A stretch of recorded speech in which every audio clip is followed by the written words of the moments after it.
Can you provide tips on how to approach the art of small talk? Yeah, absolutely.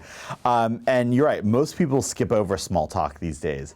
But small talk is this incredibly important tool because if we're trying to build a relationship and not just get a transaction, well, we want to know, we want to care about these people. And so, the important thing first and foremost is, to pay attention to small talk, right? If someone's talking about the traffic that they had coming in, don't just say, all right, like whatever, but like say, oh, cool, well, where are you coming from today, right? If someone, just makes an odd remark about the weather, like inquire and say, oh yeah, like what do you like? Or what do you do? Like, what do you do during this season?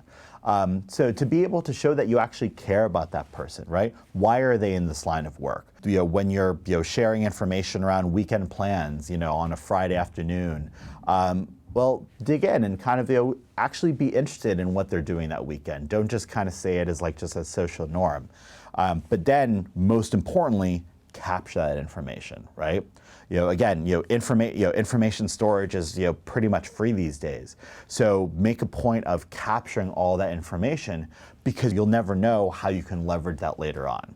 There was an example I saw, and we talk about in the book, where I was exchanging, just small talk with someone, as we were walking out of a coffee shop, and he mentioned that his kids were playing in a basketball game this weekend, and again, I inquired, oh, do your kids play basketball? Like, oh yeah, they really love it.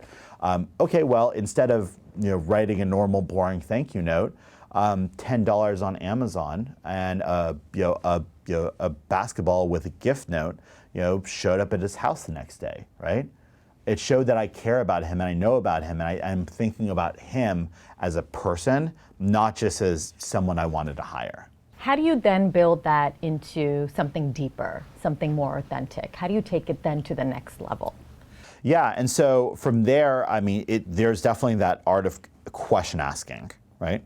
That to be able to understand that person, not just about their life and their background story, but what their goals are, what their challenges are, what they're trying to achieve. And then the A in adding value is just that, right? Is that we're showing that we care about who the person is and not necessarily just the transaction. When it comes to customer relationships, are we just trying to get them to renew or to work with us again?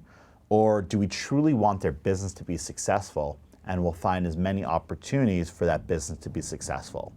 Now, of course, there are many different ways of adding value, right? There's just, direct connection, even just, saying, hey, thinking of you. That's a valuable experience because it's showing that we care about that person. There's solving business problems. There's making connections to others. Or there's even, creating some aspect of community, like inviting them to an event or, posting a dinner for people you care about so they can meet other people. There's so many different ways of adding value. We actually dedicated 2 books of it, or 2 chapters of the book to it. What matters most, though, is that every interaction is meaningful, relevant, and authentic in some way.